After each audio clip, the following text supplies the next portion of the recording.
O Laenor continua vivo no mundo de House of the Dragon, mas e aí, como que o dragão dele aceitaria outro montador se o vínculo não foi quebrado? É sobre tudo isso que a gente vai falar no vídeo de hoje.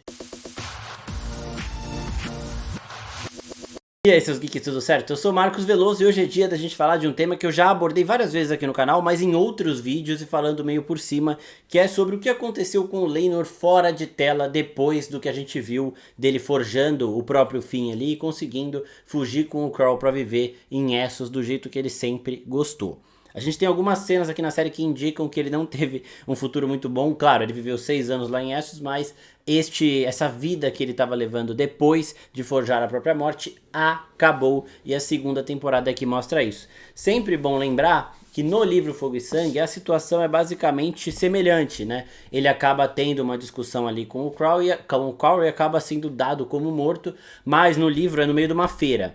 A morte dele do livro pode ter sido forjada? Pode, mas é mais difícil do que na série. Mas assim, ainda pode acontecer. Tanto que no livro, quando o Adam aparece e reivindica o Seasmoke, há uma pequena teoria, uma pequena parcela da população que lê o livro que acredita que o Adam, na verdade, é o Laenor que decidiu voltar para ajudar a Rhaenyra. Eu não acho isso possível, acho que no livro eles deixam bem mais claro ali que o Laenor realmente acabou morrendo. Pode ter sido obra da Rhaenyra com o Daemon, manipulação e tudo mais, pode sim, mas no livro é menos fácil de ter sido forjado do que na série. Agora o caso da série é o que a gente viu. Na primeira temporada, o Daemon, a Rhaenyra, o Laenor e o Crow, eles manipulam as coisas ali, eles formam um plano para que o Laenor deixe a Rhaenyra viúva, né? Então ele foge a própria morte e possa ter a vida que ele sempre sonhou. Sempre foi boêmio, sempre gostou de ter algumas batalhas meio nada a ver ali, de viver com os amantes dele e tudo mais. E aí o Daemon e a Rhaenyra ofereceram para ele a chance de fazer isso longe dos olhos da família, sem ter que manter ali os deveres que ele tinha como o marido da herdeira do Trono de Ferro. Ele logo aceitou. Só que a gente tem um problema. Mesmo longe, ficando 15 anos longe, se o Laenor estivesse vivo, o Seasmoke não poderia aceitar outro montador. O vínculo de dragão e montador é muito além de um vínculo de amizade, de proximidade, sabe? Ah, ficou distante há muito tempo, ele acabou esquecendo, não sei o que, não sei o que. Não é assim que funciona. É um vínculo de sangue, por conta disso que precisa ter sangue Targaryen para conseguir um dragão, pelo menos um dragão da casa Targaryen. E estes vínculos, eles não quebram tão fácil. E a segunda temporada de House of the Dragon nos dá a resposta. O Laenor morreu fora de tela durante os eventos da segunda temporada. É sempre bom a gente lembrar que a fuga do Laenor ela acontece antes do último time skip que a gente tem na série, ou que a gente teve até esse momento, que foi na troca de atores dos filhos da Rhaenyra, das filhas do Daemon e tudo mais. Quando a gente passa do Jace pequenininho, do Lucerys pequenininho, para as versões mais velhas de cada um deles, da Baela, da Rhaena, do Aegon, tudo mais. Então passaram-se 6 anos do momento em que o Laenor forjou a própria morte para o momento que a gente acompanha que descobre que ele acabou de fato morrendo em Essos, morrendo fora de tela. E como que a gente descobre? Com o Seasmoke, o dragão do Laenor. Então na segunda temporada tem um momento que a Rhaenyra está conversando com a Mysaria em Pedra do Dragão, do lado de fora, e a Mysaria olha o Seasmoke voando, berrando, fazendo o maior escarcéu. Ela olha pra Rhaenyra e fala, eles são barulhentos. E a Rhaenyra fala, este é o dragão do meu falecido marido, o Seasmoke, mas ele normalmente não é dessa forma, não sei o que aconteceu.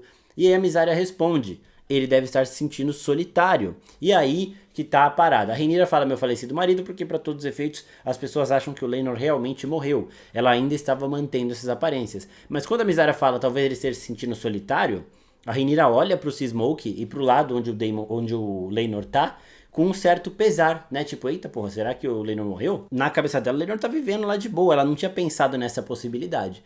E aí depois, mais pra frente nessa segunda temporada, quando a Rhaenyra decide chamar as sementes de dragão e tá lá contando quais dragões ela tem disponíveis para serem montados, ela fala, a gente tem o Vermitor, a gente tem a Asa Prata e o Seasmoke, o dragão do meu falecido marido, que eu acho que teve o seu vínculo quebrado recentemente. Eu acho que teve... Ela fala exatamente isso. Eu acho que teve o seu vínculo quebrado recentemente. Se o Laenor morreu para todos os efeitos há 6 anos, esse vínculo já deveria ter quebrado há muito tempo. E a forma de quebrar é apenas com o montador morrendo. Não tem essa de distância. Ah, ele ficou 6 anos lá em Essos, o Seasmoke do nada rompeu. Não, o Seasmoke passou 6 anos tranquilinho lá em Pedra do Dragão, sabendo que o Laenor estava bem. De uma hora para outra ele ficou agitado, ele ficou maluco, não sei o que, não sei o que lá. Por quê? Porque ele sentiu a quebra do vínculo, ou seja, ele sentiu que o Laenor morreu. E aí depois a gente chega, mas por que ele escolheu o Adam então daquela forma? Porque logo depois teve esse rompante de desespero, mostrando que o Laenor morreu fora de tela. A Rhaenyra já pegou o Cregan lá, que era o cara da guarda real dela, porque ele tinha um resquício mínimo de sangue Targaryen no sangue dele lá, e botou pra tentar montar logo o Smoke que tava agitado, que tava triste porque tinha acabado de perder o montador. Aí o Smoke foi lá e botou fogo no cara, o cara tava meio também muito cheio de si, né? Chega uma hora que ele fala, eu consegui, vai chegando perto do Smoke acabou com ele realmente. E aí o Smoke percebeu, falou, porra, essa mulher vai tentar me empurrar outra pessoa.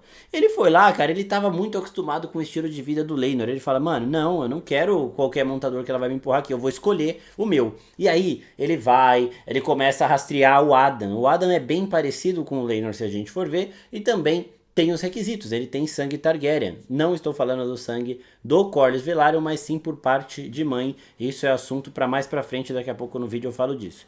Ele viu que o Adam é parecido com o Laenor, também é filho do Corlys, também tem sangue Targaryen, também é um bom vivan que adora fazer as coisas por ele, quer explorar o mundo, é bem igual realmente o Laenor, né? A gente olhar as personalidades do Alicent e do Adam, a gente tem o Laenor em um e o Corlys em outro. É bizarro. Tanto que no livro há uma possibilidade do Laenor ser o pai do Adam também, enquanto o Corlys é o pai só do Alicent. Na série eles já mostram que o Corlys é o pai dos dois, mas no livro isso pode acontecer. O Laenor tentou aprender ali o que faz para ele ter os herdeiros dele com a Rhaenyra, por mais que ele não gostasse disso, e acabou conseguindo engravidar uma mulher e nasceu o Adam. Essa é a teoria. A gente pode falar dela também em um outro vídeo mais pra frente. Eu gostaria que ela fosse adaptada pra série, mas não foi. E aí, ele viu o Adam, viu todos os requisitos batendo ali, que era parecido com o Laenor, tinha sangue Targaryen e tudo mais, ele desceu e falou, quero você. Escolheu a gay dele lá e pronto, acabou, ficou com o montador dele, já foi pra Rhaenyra e já falou, ó, eu já escolhi o meu montador, você pode, o problema é seu pra achar dos outros, eu quero esse aqui, e pronto. Agora falando rapidinho sobre os requisitos do Adam. O Adam ser filho do Corlys não bastaria para ele ter um dragão, porque não é qualquer sangue valeriano que serve para você ter um dragão. Falei disso neste vídeo que tá linkado aqui em cima, depois assistam. E o Corlys, em uma conversa com o Alicent, ele dá a entender que a Marilda do Casco, ela tem sangue Targaryen. Ele fala para ele, ó, o meu sangue não é suficiente para montar um dragão, mas se tiver alguma coisa no sangue da sua mãe, eu nunca pesquisei muito sobre o passado dela, eu acho que você também deveria tentar, tá? Ele ia falar basicamente isso. E o Alicent fala, não, meu negócio é sal e mar, deixa o meu irmão com as coisas dele. Então basicamente é isso. House of the Dragon mostrou que Laenor morreu fora de tela, mas só 6 anos depois dele fugir. Então ele teve um longo tempo para viver junto com o Crow, as aventuras dele e tudo que ele sempre quis lá em Essos. Acabou provavelmente se metendo ou em uma briga ou em alguma guerra. Ele pode ter entrado para um exército de mercenários, ter feito alguma coisa lá que não deu certo, e aí ele acabou de fato batendo as botas. Não tem como um dragão, tendo seu montador vivo, seja ele lá na casa do caralho, em qualquer outro lugar, não tem como um dragão aceitar outro montador